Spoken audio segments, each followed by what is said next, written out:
Assalamu alaikum, I'm Carl Arrindell and you're watching In Focus. Now I'm delighted to be joined today by Toby Cadman, international criminal and human rights barrister and the founder of the International Forum for Democracy and Human Rights. Now he's a member of the International Criminal Bureau in The Hague. His many accolades include his role as the senior legal advisor to the Human Rights Chamber for Bosnia and Herzegovina between 2004 and 2008. He's represented a number of high-profile cases, including the representation of the case of the Islamic community in Bosnia and Herzegovina versus the Republic of Srpska in respect of the freedom of religion and discrimination. In May last year, he controversially announced that he was intending to prosecute the Bangladeshi Prime Minister in the International Court for Crimes Against Humanity. He is currently representing cases at the International Criminal Court in The Hague for crimes committed against Palestinian families affected by the illegal Israeli settlements in the West Bank. Assalamu alaikum, Toby, and welcome to In Focus. Thank you.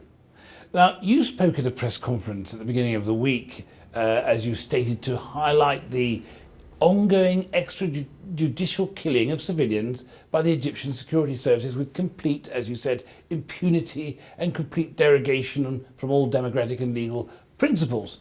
Is it accurate to describe and define these as extrajudicial killings, given that they were, after all, the conclusion of state-run trials? Absolutely. What we had focused on is not just the executions, but a whole host of human rights violations. In particular, the death sentences that were passed down. It's not right to say that these are judicial verdicts because of the nature of the trials. So if you hold a trial with complete disregard for international standards of due process, then any sentence that results from that is likely to be considered unlawful. And if you execute a person after a flagrant denial of justice, any execution that follows can quite rightly be considered an extrajudicial killing. But you also have to look at the deaths on the streets from legitimate protests. These are also extrajudicial killings that we've been highlighted. So in both of those circumstances, it's quite right and proper to regard them as extrajudicial executions. Now, whilst you recognise that the nature of the Egyptian regime, having ousted the, as you put it, the only democratically elected president, I think, in the last many decades, and I'm quoting you, and then deciding to embark on a road to dictatorship and autocracy, you're also charging the international community with complicity. Countries, you say, who by their own statutes are bound to uphold the principles of democracy, fundamental freedoms and the rule of law. Indeed, as you say, countries who are meant to be custodians of such rights. Are you suggesting that there is actually a case to answer legally for the entering into trade and military agreements with a state which has flagrantly been in breach of the established principles? I think you have to distinguish between what is legal accountability and what is diplomatic accountability. Obviously, states that support a rogue nation, a state which is led by a military coup, an unlawful military coup, that has embarked upon a process of arbitrarily arresting, detaining, torturing and executing its own people, cannot be considered to be a legitimate state. If a third state provides that authority, that autocracy, with the means by which to carry out these acts, which are international crimes, then of course there has to be a question raised as to whether that state in question, that third state, could be held accountable. Now, what we can refer to is if we look at the conflict in Sierra Leone, let's look at Charles Taylor's accountability for funding and supporting the civil war in Sierra Leone. He was ultimately convicted and sentenced to 50 years in prison.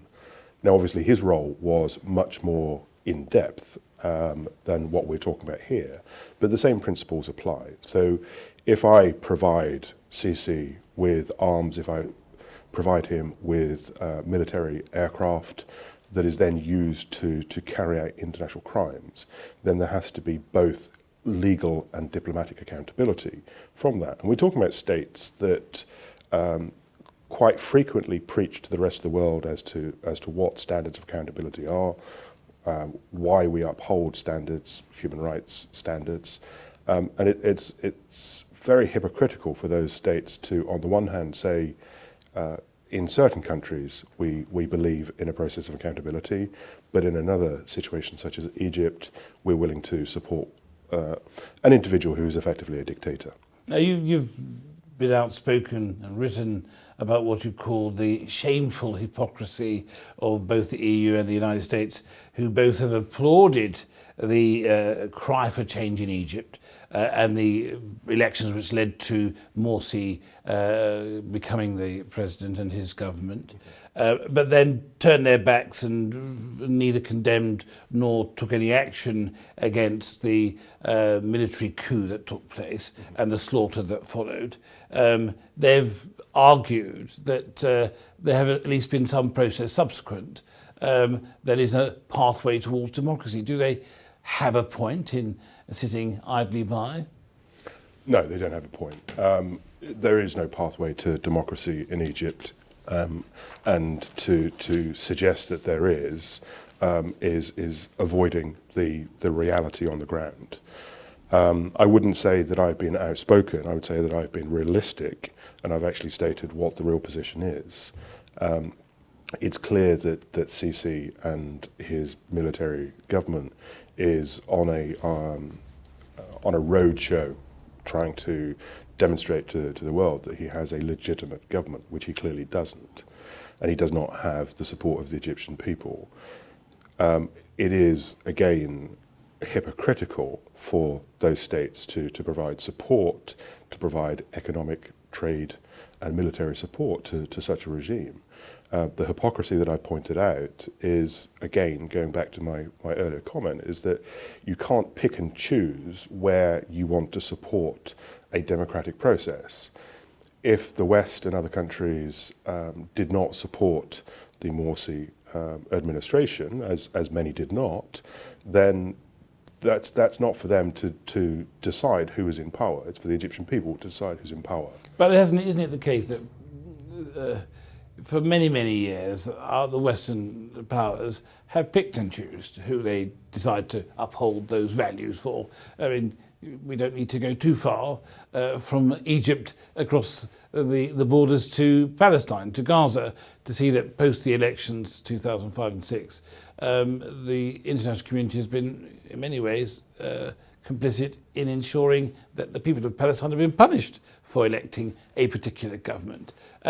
So what can you mentioned Sisi having gone on a roadshow at the moment. It just so happens that during this roadshow this week, when I think people were anticipating the death penalty verdict on the former President Morsi and 105 of his colleagues, it's been announced that it's been delayed until the 16th of June. There have been these verdicts have been routinely referred to the Grand Mufti, who it seems has the final decision as to whether the sentences are just or need to be changed. Can you explain how that process works? Is it actually form part of any Egyptian constitution? Is it actually legal? And is it likely that there will be any sort of mechanism for appeal for any of these? Well, look, there are a number of issues that you raise in that quite long question. The first one is, has the adjournment of the Morsi sentence, the ultimate decision, been postponed because of the roadshow? And I would say absolutely yes. If we compare the situation to Bangladesh, where we had a death sentence that was supposed to be carried out at the time that Sheikh Hasina was taking the podium at the UN General Assembly, that was postponed for 2 weeks because nobody wants to see a person hung unlawfully, then demonstrations, anti-government demonstrations follow when you're taking a podium to discuss how everything is okay back home. So it's very clear that that was postponed whilst Sisi was visiting Germany. And it's important to note that whilst he did receive a welcome from Chancellor Merkel, he did not receive a welcome from many other parts of the government, particularly the Speaker of Parliament refused to meet him, and that's quite significant. Looking at the process of the Grand Mufti sanctioning executions, whilst that is a process which is completely foreign to me and foreign to any functional legal system, it is something that operates in Egypt. Once an individual has exhausted all legal remedies before the courts, it is then up to the Grand Mufti to decide whether that person should in fact be executed or not. And it has happened in the past. There are now 121, 122 cases that are pending before the Grand Mufti, in addition to former President Morsi. And there have been decisions that have been issued already, and 7 individuals have been executed. So there are also, what is particularly interesting when you look at some of the death sentences that have already been handed down, some people have been sentenced to death who are already dead. Some people have been sentenced to death for crimes committed whilst they were in custody already, and crimes allegedly committed whilst they were serving sentences in third states, Palestine being one of them. So the whole process is fairly ludicrous. So it's difficult for me to say, yes, it is a proper legal process and it's part of the Constitution, because none of this is a legal process and none of this has any real foundation in any constitution. You've gone as far as to suggest that the sentences were based on inherently flawed trials which hark back to the Stalinist show trials, previously thought to be confined to history. These were your words. Can you maybe define why they are show trials? Sure. I mean, if we look at the purges, the Stalinist purges in the 1930s, I mean, these were not trials by any reasonable measure. And they, when we say we believe they were confined to history, because we've advanced now to a stage where the rule of law is an essential part of the of any democracy, of any functional democracy. When we look at the trials that have taken place before the courts in Egypt, you know, we're talking about cases that last, in some instances, capital cases, lasting for less than an hour, possibly even a couple of hours. Defendants held in cages, like the mafia trials in Italy and Sicily of the last few decades. There are mass trials, mass defendants being tried at the same time on very spurious allegations with very little credible evidence presented. We can look at the trial of the Al Jazeera journalists, very much the same process. Defendants not being given proper access to their clients, so they can't properly advise, they can't call evidence, they can't question the prosecution case. You have judges that sit in court wearing sunglasses that have the ultimate authority to decide on a person's life. And all of these individuals, whether we support the Muslim Brotherhood or not, is irrelevant. The fact of the matter is that these are political opponents that are being put on trial in circumstances that offend the very nature of the rule of law, and have been declared as such by a number of human rights organisations, and even the United Nations Office of the High Commissioner for Human Rights has also condemned these trials. The former High Commissioner, Navi Pillay, was very strong in her statements, condemning the mass death sentences that were issued last year. So, you know, this is not a process where we can say, well, these are just defence gripes that they haven't had a fair trial. These are very fundamental errors in the process that have been rightly criticised by the international community.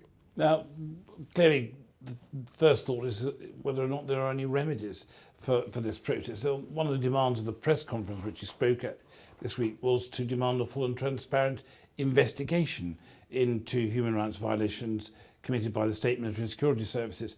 Now, I recall that last year there was an attempt made by lawyers acting for the ousted Freedom and Justice Party to open such an investigation at the International Criminal Court in The Hague, asking them to investigate and prosecute with respect to crimes against humanity. Now, their request was dismissed on the basis that the petitioners, and I quote them, lacked the requisite authority under international law to act on behalf of the state for Egypt for the purposes under the Roman statute. Isn't it a bit odd that the ICC should be seeking confirmation of the legitimacy of the petition from the government that seized power from the democratically elected government? Will any such attempt have to wait in Egypt until Sisi decides to sign up to the Roman statute himself? Well, I mean, first of all, if you look at the filing that was made by by the lawyers acting for the Freedom and Justice Party. So British lawyers, by the way. British lawyers, ITN solicitors with senior counsel that were instructed to prepare a well-documented and well-argued submission to the ICC prosecutor. The most important point to remember is that the prosecutor did not reject the submission because the allegations didn't set out a prima facie case. She accepted that it did, and she accepted that what was being alleged were, in all likelihood, crimes against humanity. The position was taken that Egypt was not a state party to the International Criminal Court. In order to become a state party, it would have had to have signed the Rome Statute and given the International Criminal Court jurisdiction over the Egyptian territory and Egyptian nationals, very much in the same way that Palestine has recently done. Just to get this clear, had the former government, the democratically elected government, been a signatory to this Rome Statute?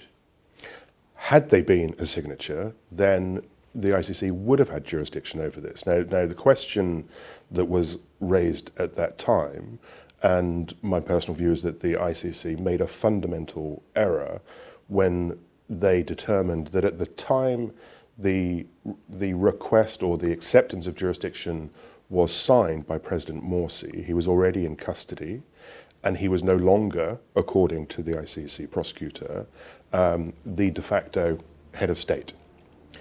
And they had acknowledged, because the communication had been sent to the military coup leaders to determine whether they wanted to sign, had, as you said, has effectively legitimized the military coup. And this is not what the ICC is for. What would have been better would have been a discussion in the Assembly of State Parties of the International Criminal Court. Now that body is where all representatives who are members of that particular club can discuss certain issues. Now they would not necessarily have a binding effect on the prosecutor, but there should have been a proper discussion as to who was the legitimate government of that time. And that was really a problem for the ICC that it really didn't need to wade into. Regrettably, it did. Well, the natural probably response from many people watching that process is to assume that this was a political move. Well, yes, that would be the natural response by many who had seen this. Obviously, the ICC is not a political institution, it is a legal institution. It is not a part of the United Nations, although there is this relationship with the Security Council. It is a completely independent institution. The problem that you have is that the ICC was established in order to be the global court for dealing with crimes of this kind, and that we would hope be able to exercise universal jurisdiction over all countries. But regrettably, when you have states like the United States, Russia, India, China, major powers that still refuse to sign up to it, it doesn't have that global reach. And it is very easy for states such as Egypt, Syria the same, Bahrain as well, all states going through these transitional periods of instability, that they are effectively shielded from any investigation by refusing to sign up. Well, I asked this question just a few days ago of a senior professor of law at one of London's universities. Are these institutions, these noble institutions, the United Nations, the ICC and so on, are they therefore not fit for purpose, given what you've just described? Well, it's a very interesting question, and the noble institutions, I would say, is your term, not mine. That there are legitimate criticisms that are being made. The United Nations Security Council, for example, I've written extensively on this, particularly in relation to the unlawful Israeli occupation of Palestine, is that the Security Council is effectively hamstrung in making any decision. Now, the US will always criticize Russia and China for preventing resolutions in relation to Syria and other countries, but America and the UK is equally negligent in its dealing with the situation in Palestine and with dealing with situations like Egypt. So the whole process just does not function properly when you have this power of veto. You also have to look at the UN not as a single institution, but as many different institutions. Some function well, some don't. If you look at the humanitarian arm of the United Nations, it is a very functional and very able body. The Office of the High Commissioner for Human Rights and the Human Rights Council has limitations on what it can do, and it effectively only has the power conferred on it by states. The International Criminal Court was set up as an entirely separate institution so that it wouldn't become politicized. The difficulty that you have is that it is effectively controlled by funding considerations, and of course states can not dictate which countries are investigated, which countries are not, but they can actually impact on the ability of the ICC to function properly by not providing it with the necessary funding. And that's one of the issues that we've seen. And cooperation. Yeah. And cooperation. And the ICC has suffered in terms of its credibility by a number of situations under review, such as Kenya, as a prime example, has deeply affected how states regard the ICC, and also by looking at the situation in Sudan with the now re-elected President Bashir, that there is this sense of impunity because whilst it is a global court, there's no global police force to go and arrest people. Now, you've said that despite the breaches of the international conventions, and you argue a plethora of criticisms from human rights monitoring bodies, the international community has chosen to adopt a policy of political, military and economic expediency. However, isn't it fair to say that since time immemorial states have been prepared to sort of flout their own values in pursuit of their interests? Perhaps it is the case, isn't it, that the argument should be about persuading the international community that actually it's in their interests to be upholding the rule of law globally, and especially in the Middle East? Absolutely, and I think you've made my point extremely well. And yes, there is a long history of the international community turning a blind eye and pursuing its own particular objectives. One of the issues with Egypt is that Egypt is considered to be a strategic partner in the fight against extremism, particularly in the fight against the Islamic State. It is considered to be a partner in the situation in Syria and Iraq, and more recently in Libya, even though Sisi has unlawfully bombed Libya without any UN Security Council resolution. And so, in effect, when you talk about accountability, Sisi is actually more at risk of being prosecuted before the International Criminal Court for Libya than for his own country. So that really is the irony of everything. But I agree that there is this history of political, economic, and military expediency. But we're not talking about 300-400 years ago when our own moral standing was quite different, and we had different objectives. I don't think it's appropriate to apply the same standards today. And I don't think it is appropriate to consider Sisi as a political partner or a diplomatic partner now, when it's very clear in the age of Twitter, Facebook, and what have you, is that we can see very clearly what's happening in Egypt. And it's not appropriate to consider him as a partner. You talk about our political leaders adopting expedient mechanisms.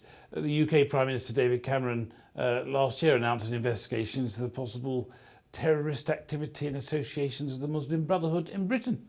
The report and its findings are strangely yet to be published, although leaks suggest that no links or associations will have been found. What, in your opinion, is the significance of that investigation? What was behind it? And to what degree is Britain complicit in framing and legitimizing the Sisi discourse of the Muslim Brotherhood? Well, I think, first of all, you have to look at this as it's not an investigation, it's not a criminal investigation. It was labelled a government review. I, as many other legal groups, had been instructed to file a submission to that inquiry. My concern was that the British government was being used by other states in the region, including Egypt, including Saudi Arabia, to pursue a particular agenda. Those that had been appointed as the chairs of the committee, with all due respect to them as seasoned professionals and experts in Middle East and North African politics, were not appropriate heads to chair such a process, because one of them was a former member of the Intelligence Committee or community that had previously said the Muslim Brotherhood is by and large a terrorist, at its core a terrorist organization, which again, a predetermined agenda. And the other chair was the current and still serving ambassador to Saudi Arabia. So the whole process was fundamentally flawed from the outset.